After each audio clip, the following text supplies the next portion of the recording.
Good. Welcome to the 10th annual Heartbreaker gravel ride. This ride used to be called the Tom Petty and the Heartbreaker gravel ride, but we had to change the name a few years ago. Actually, JOM from Gravel Cyclist had to change the name. He's the one that put this on. So this was held on November 13th, 2021. This is a ride that starts in Gainesville, Florida, specifically at the One Love Cafe. As you can see, conditions were not ideal for this one if you don't like riding in the rain. Temperatures were really nice though. All right, so we're coming on to our first section of gravel here, and this is a little ways into the event. It's fairly neutral up until this point. This is where the pace kind of picked up. There's JOM or Jom from Gravel Cyclist right in front of me. I've got a lot of video of him. So if you're not familiar with his website, you ought to check it out. It's gravelcyclist.com. I really rely on his website for gravel events, especially in my area. But he has gravel events like all over the US and really all over the world. So definitely check out his website. You can see I'm wiping off the lens quite a bit here. You can also see that Jom has a camera in his hand, so he has his own YouTube channel as well. Really good channel. He does a lot of ride experience videos, which I really like. He does kind of like small town USA gravel events, and he also, as you can see, recorded this event. So check it out. You'll get a different perspective. So I took the chance and put the camera on the front of my bike on this one, and it turned out really well actually. I had to wipe the lens off quite a bit. Even then, you can see some rain specks on it from time to time. So again, this is another section of gravel. Quite a bit of gravel on this route. We're blessed with some really, really nice gravel roads in our area. We have kind of a lot of lime rock type base gravel with some sand on top at times. But conditions were actually really good for this ride. We had rain in the morning. It was still raining at this point in the ride, but the rain did subside as we got further into the ride. The gravel roads actually dried out quicker than the pavement. I think the pavement remained wet the entire time. The pace is picking up pretty good here. This is the first sector of gravel where the pace picked up so much there started to be some gaps in the group. So I'm working hard to catch back up to the front group. Like I said earlier, temperatures were really nice, low 60s, and it did not get much above that. A little wet. We were all pretty wet at this point, and even though it's a lime rock based, there's still a lot of sediment that gets on you, and it took me a long time after this ride to clean up, probably an hour and a half to clean the bike, the shoes, the jersey, the helmet, the glasses, the computer, the camera, everything. Everything was just covered in sediment. But, you know, there's definitely muddier events that I've been in. So again, pace is pretty strong here. I managed to bridge up to the group. It settled down a little bit. There is a stop coming up. It's a mandatory selfie stop. So it's this bar called Pinky's Place, kind of in the middle of nowhere. A lot of these roads are roads that I do on a regular basis.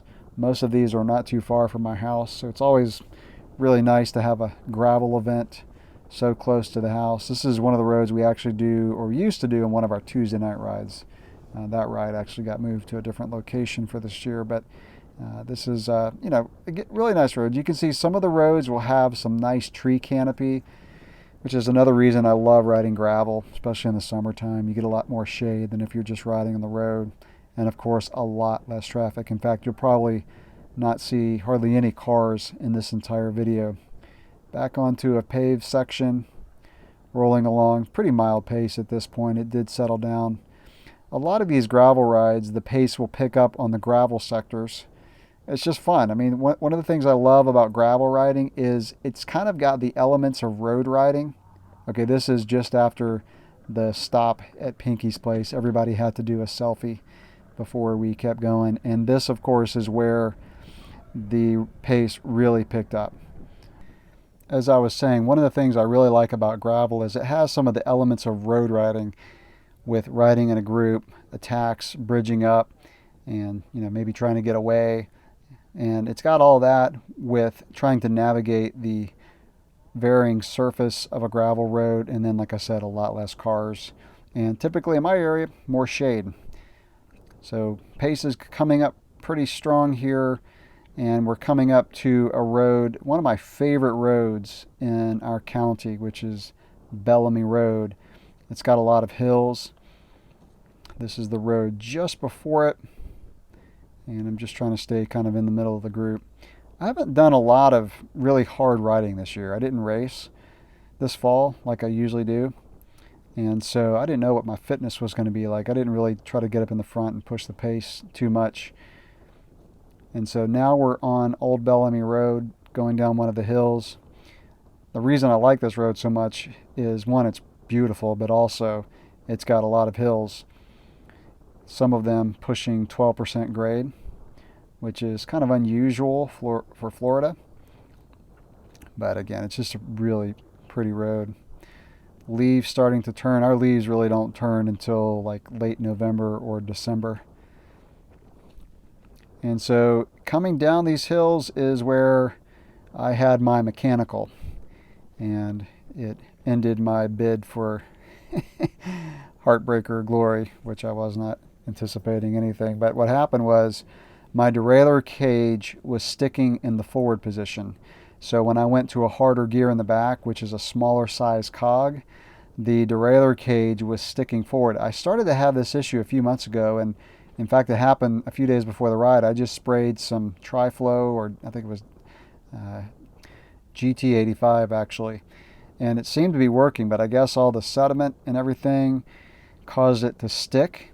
And so what was happening was the chain was kind of starting to come off. It was really loose, and I was skipping gears. So every time we came to the bottom of a big hill, I could not push a big gear to stay up with the group. So this is one of the hills. This one is, like I said, pushing about 12% grade. Not very long, but still pretty steep, and a lot of fun in a group just to push it hard and, you know, either try to stay with the group or pull ahead, whatever your flavor is. Here comes John from Gravel Cyclists, pushing hard up the hill, putting in a good effort. Yeah, I didn't have a lot of explosive power. Like I said, I haven't been riding super hard. All right, so I'm riding alone now. I had to pull over and unstick the derailleur cage. I had to just kind of forcibly pull it back with my fingers.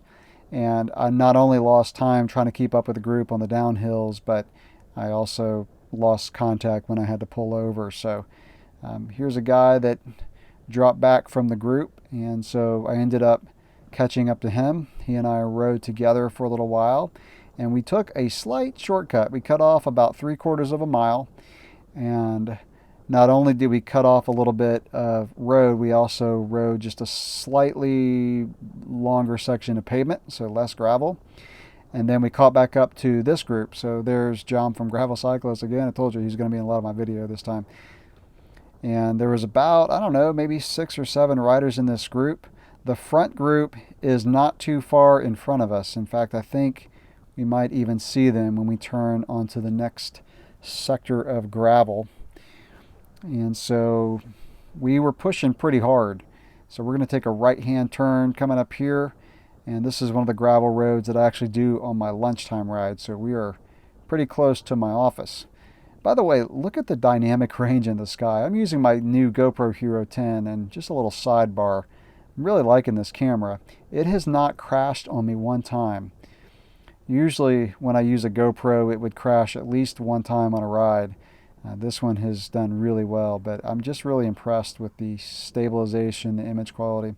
All right, so we're turning onto this sector of gravel, and we're pushing pretty hard. I don't know if we can see the front group, but the main group is not too far in front of us, but they were obviously pushing a really strong pace, because even though we were pulling at, I don't know, 21 to 24 miles an hour on this gravel sector, we were not able to catch them. So pushing a pretty good pace here. You can see that John from Gravel Cyclists held the camera in his hand the entire time. He and I had a good talk afterwards, sharing a beverage and some conversation about YouTube and all that, and I complimented him on holding that camera in his hand the entire ride. So definitely check out his video. You'll obviously get a different perspective.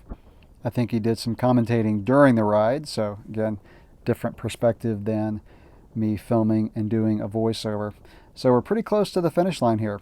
We're going to be coming down a hill, pretty fast downhill, a turn to the right, and then it was about half a mile from there to the finish line.